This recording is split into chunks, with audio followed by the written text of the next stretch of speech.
Bienvenidos. Esta es una nueva edición de Historias que hicieron la historia. Hace algunos días les mostrábamos una celebración del aniversario de la creación de la independencia, mejor dicho, no de la creación, sino de la independencia de Ucrania, de su opresión por los soviéticos. Hoy les vamos a mostrar el comienzo de esa opresión, ocurrido allá en la década del 30, en el siglo pasado, cuando millones de ucranianos murieron en lo que se llamó el Holodomor. ¿Eso qué fue? La muerte por inanición. 6, 8, 10 millones de personas que murieron porque no tenían para comer. Dos de los sobrevivientes, la madre y el hijo de esa hambruna terrible, nos cuentan escalofriantes detalles de esa historia que también hizo a la historia. María y Nahum, con ustedes aquí en Historias que hicieron la historia. Vamos a su testimonio.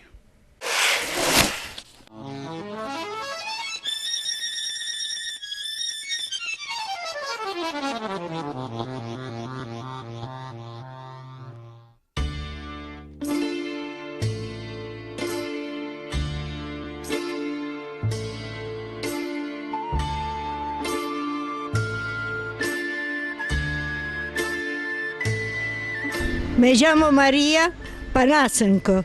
Nací en año 926 en un pueblo de descendencia cosaca al río se llama Oril, que invoca de río Dnipro.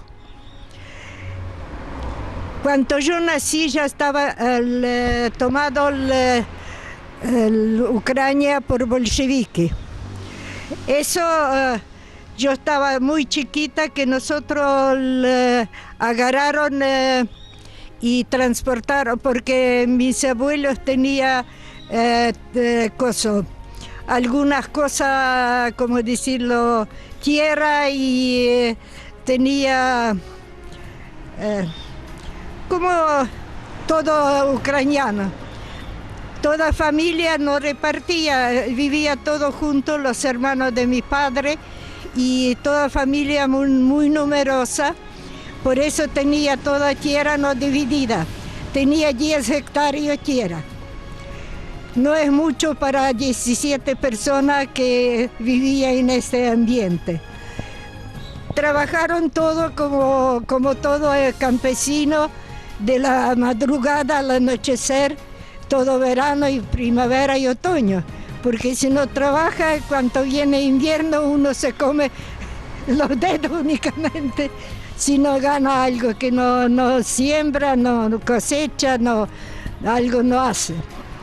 En año, no me acuerdo exactamente porque muy chiquita, nos llevaron y transportaron la cercana ciudad, metieron en los vagones de animales y los llevaron atrás Urales. Yo tenía, no sé, 4 o 5 años más no tenía con seguridad, pero me acuerdo tal cual como viajamos. Nos llevaron en que estuvimos, no nos dejaron llevar nada con lo puesto y lo dejaron medio desnudo, metieron a los vagones, estuvo mi papá, mi mamá, y nos llevaron atrás del Urales. Estaba justo nevando, es el mes de diciembre, que está nevando y mucho nieve y frío. Llegaron en Taijá, así es una selva como en Brasil, Amazonas, así en la Siberia se llama Taijá, solamente distinto, allá mucho calor y ahí en Siberia estaba mucho frío.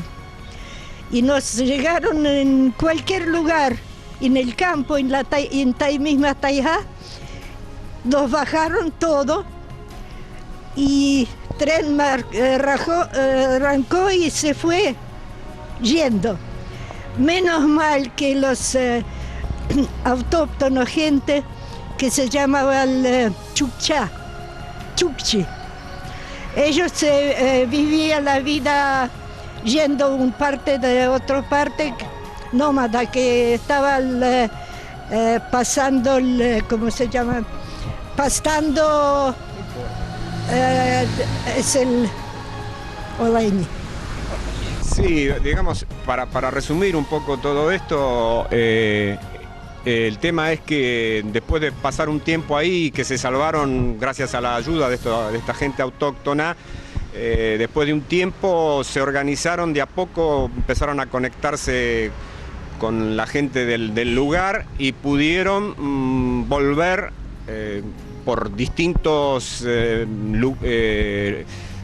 transportándose de distintas maneras, esquivando puestos fronterizos y todas esas cosas, los controles de alguna manera, y volvieron a la aldea natal de ellos, con tanta mala suerte que embocaron justo en la época cuando estaba empezando justamente la hambruna o Holodomor, que la llamamos. Cuando volví no reconocí mi aldea porque estaba destruida casi. Son años 32 en otoño, justo que volvimos. No había casi nadie. Mayoría, algunos escaparon en cualquier lado a Donbass, a cualquier lado para que nos llevan a Siberia, esquivando. Quedaron unos mayores o numerosa familia, todo, y empezó hambruna. Pero empezó así, en otoño justo que cosecharon todo. Toda aldea ya guardó todo en sótano para verdura, papa, que guardaron para invierno. Vinieron con carro y con mucho el comunista y buscaba hasta rompiendo pared si no guardamos un bulto de semilla. Lo quitaron todo y sí que no podían sacar de sótano porque estaba pepinos, repollo preparado así con salsa-mora, no podían sacar, entonces volcaron y echaron queroseno para que será incomestible. Ahí empezó todo. Ya empezaron gente, no tenía nada a comer, los chicos primero que los viejos y los chicos primero que sufrieron. Empezaron, en vez de comer, no tenía que comer, entonces tomaba agua, mucho agua para llenar panza. Quedaron todos así hinchados y las manos, la cara, todo parecía hinchado. Parecía así grisáceo, que es una cosa inexplicable. Y empezaban a morir. Usted caminaba por la calle, veía acá, por allá, uno tirado por allá, por toda parte tirado algún muerto, alguno todavía está terminando, que había algunos mayores, decía, por favor, me alcanza pan, ya yo no puedo comer porque ya estoy moribundo, pero quiero ver por lo menos antes de morir que ese pan, yo trabajé toda mi vida de chiquito, quiero que sea ver antes de morir. Eso es muy común. Los chicos chiquitos, que los padres murieron antes y ellos no tenían dónde ir, andaba por la calle pidiendo, pero ¿quién le da que no tiene nada? Entonces, me acuerdo tal cual, un chiquito, unos 2 añitos tenía panza así de grande y descalzo y desnudo casi. Andaba por la nieve diciendo, él estaba de gente que venía a vivir así, inmigrantes de Siberia, nada más que ruso hablaba. Entonces decía, me da un pedacito pan, andaba desnudito, por así que le da si no hay. Había una panadería ahí en una casa que estaba haciendo pan para que mandaba. del... para las autoridades y para la gente del partido, o sea, para los que trabajaban en la ciudad. Y mi amigo, mi primo lejano y amigo de él, siempre cuando terminaba de hacer pan, ellos iban y robaban con un palo con clavo, y robaban por la reja, porque él cortaba pan para porciones, y alguna porción lograba robarlo. Y un día el panadero agarró al amigo de mi primo y lo pegaba tanto hasta murió el pibe a la mano de él. Pateaba con un palo. Lo más lindo, cuando llegó verano sembraron campo, y cuando llegaron espiga, ¿no? Salir espiga con adentro con semillas ya. Los chicos iban y robaban para comerlo. Habían una... Torres de vigilancia. Sí, y andaba con caballo. Y si te agarraba ahí, con revén que te pegaba tanto, hasta saldrás muerto. Quiero aclarar que en un momento dado, entre el año 32 y 33, el Estado soviético, en especial para esa zona de Ucrania donde estaba circunscripta y limitada para que nadie se vaya de ahí, toda tierra cerealera, digamos como la pampa argentina, decretaron un decreto especial que se llamaba de las 5 espigas, o sea que si usted lo encontraban en el campo, sea mayor, menor, un chiquito, un anciano, no importa la edad, lo encontraban con más de 4 espigas, ya era pasible de castigo. O sea, desde el simple apaleo, cuando lo veían la gente que vigilaba eso andando a caballo, desde la torre de vigilancia le avisaban, hasta ser pasible de fusilamiento o deportación. No había autorización para agarrar ni siquiera esa mínima cantidad de espigas para sobrevivir. Muy bien, vamos a hacer una breve pausa. Les quiero recordar que este programa usted lo puede volver a ver en www.productoraalas.com.ar, en youtube.com/alasproductora y en Facebook /alasproductora. Hacemos la pausa breve y volvemos con más testimonios de los sobrevivientes de Ucrania.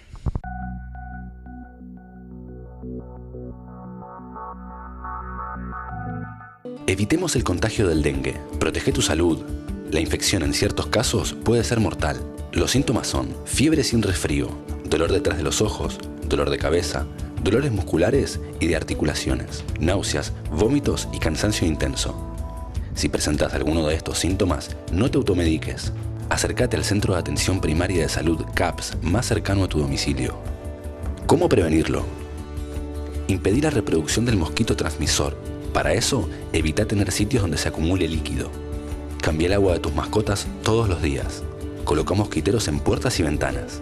Usa repelente sobre la piel expuesta y la ropa cada 3 horas. Para más información, ingresa a www.berazategui.gov.ar. Secretaría de Salud Pública e Higiene. Municipalidad de Berazategui.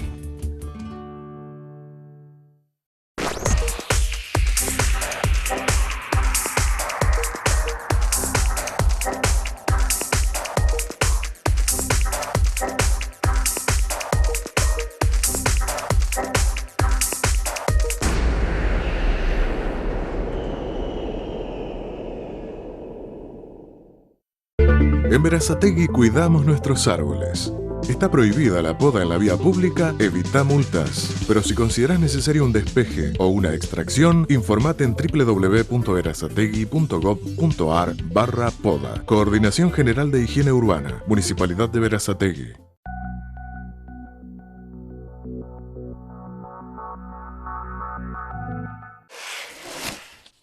Vamos a la segunda y última parte del testimonio de María y Nahum, madre e hijo.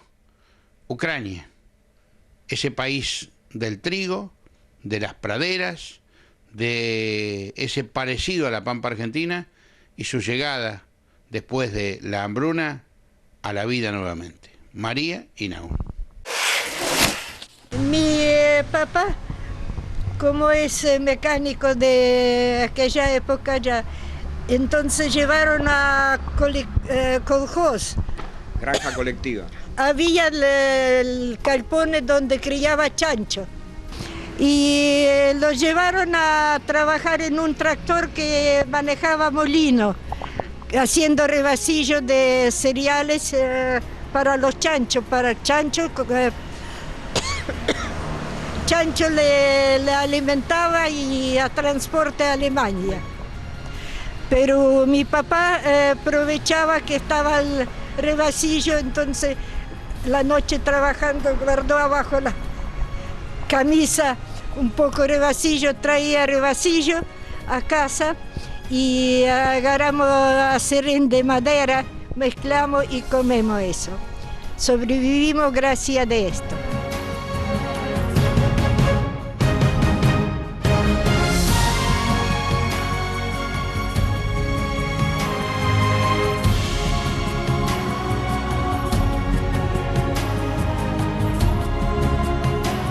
El tema es muy controvertida la cantidad.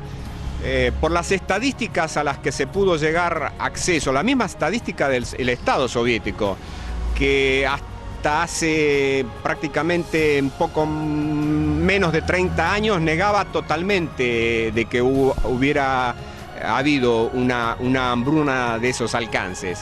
O sea, que decían que sí, que había habido hambre, que la gente por el mal clima, por las malas cosechas y todo eso, por el ambiente climático, había habido alguna gente con hambre, pero negó totalmente que había habido un hambre organizada. Holodomor, que es lo que se llama ahora. Holodomor, o sea, eso significa muerte por hambre. Holod es hambre y morir. Morirse de hambre, pero no era un hambre, digamos, causado por motivos climáticos, por una mala cosecha, por cosas naturales. Fue organizado, digamos, para obligar a los campesinos de Ucrania a entrar en la granja colectiva. Como se habían negado, se les quitó toda posibilidad de tener cosas propias, animales, quinta, se les sacó prácticamente todo lo que era la alimentación. Entonces, la gente murió de a millones, pero calculá, Carlos, que no es solamente la gente que murió físicamente de hambre, calculá que posterior al año 33, cuando ya, digamos, eso se relajó más, ya permitieron alimentarse un poco más, distribuir, cuando ya la mayoría de la población campesina de esa zona circunscripta había muerto por inanición, los que quedaron, no se sabe cuánta gente afectada por esa hambre que sobrevivió, murió posteriormente. Entonces, uno puede decir, sí, fueron 4, fueron 5, fueron 6, fueron 8. Y decir, bueno, y si contamos todos los que murieron posteriormente, y los que fueron deportados, que ya se estaban muriendo de hambre y fueron deportados, hay cosas que contaba la finada abuela, la madre de mi mamá, de María, la abuela Olga, que también estaba acá en la Argentina, que murió en el año 85. Yo viví mucho tiempo con ellos, hasta el año 85 que ella vivió. Decía que no solamente murieron la gente en el año 32-33, posterior a eso también murió mucha gente. Pero lo que más horrible que contó la abuela, por ejemplo, que a mí como chiquito me impresionaba cuando contaba, era que juntaban la gente moribunda por las casas, la gente del Estado, del gobierno, que mandaban para sacarlos y llevarlos a fosas comunes. Algunos no estaban muertos, estaban muriéndose, yo prácticamente no había posibilidad de salvarlos. Pero como estaban moribundos, los cargaban vivos, junto con los muertos arriba de los carromatos o vehículos a motor, los llevaban a la fosa común y la arrojaban junto con los muertos. Y a lo mejor todavía sobrevivían 1 o 2 días hasta que tapaban todo eso con las fosas comunes de cientos y miles de personas con tierra, y esa gente murió de esa manera. Cuando venimos acá, a año 49 venimos.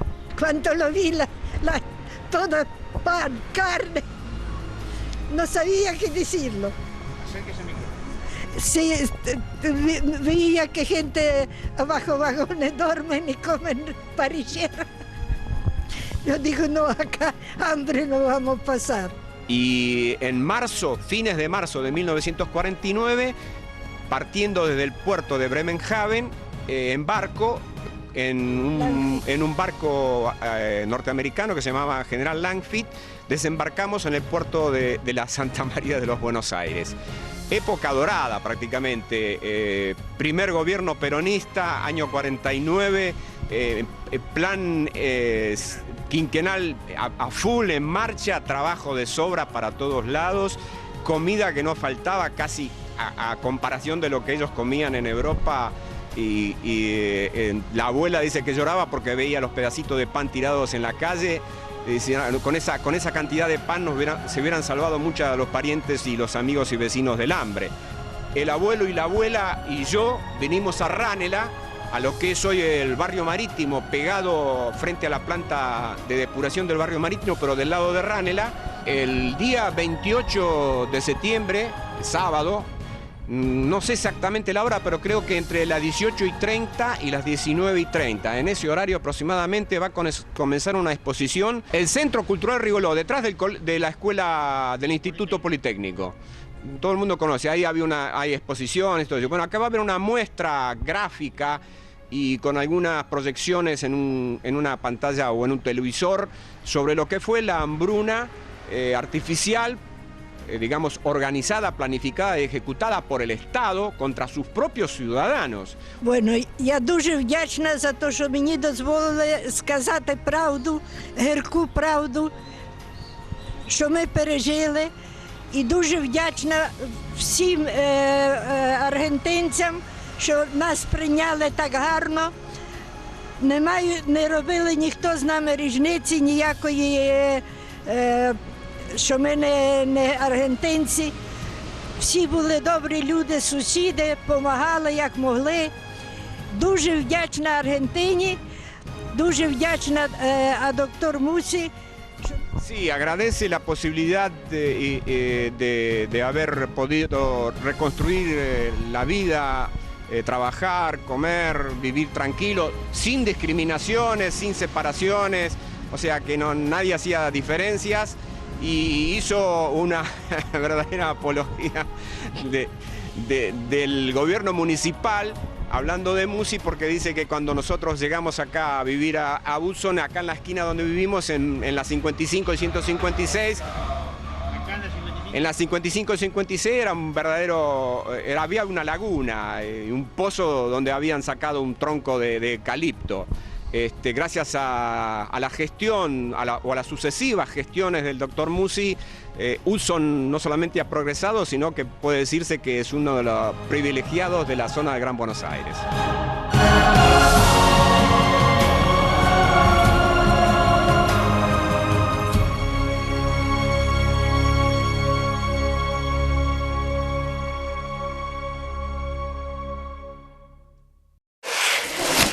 Bueno, llegamos al final. Terrible, doloroso, pero hace la historia. A la historia que todos debemos conocer, a la historia que fue negada hasta hace muy pocos años y a la historia que, a pesar del tiempo, siempre vuelve. Señores, esto ha sido Historias que hicieron la historia. Mi nombre es Carlos Siniscalchi, los espero la semana próxima. Muchísimas gracias.